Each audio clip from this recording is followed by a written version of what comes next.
আমাদের এই ভারতবর্ষটা টোটাল ৬টা জোনে ডিভাইডেড করা হয়েছে।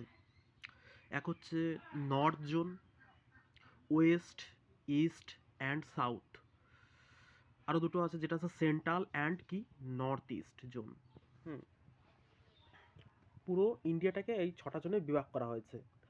এবার ইস্ট যে জোনটা আছে তার মধ্যে ওয়েস্ট বেঙ্গল আছে, বিহার আছে, উড়িষ্যা আছে, আরও অনেক কান্ট্রি আছে, অনেক স্টেট আছে।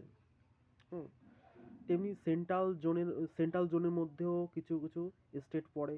হুম পড়ে ওয়েস্ট জোনের ভেতরে পড়ে, নর্থ জোনের মধ্যেও কিছু স্টেট পড়ে, সাউথ জোনের মধ্যেও কিছু স্টেট পড়ে, অ্যান্ড নর্থ ইস্ট জোনের মধ্যেও কিছু স্টেট পড়ে। তো এগুলো জেনে রাখা ভালো, জেনারেল ক্ষেত্রে খুবই উপকার হয়, এগুলো জানতে পারলে।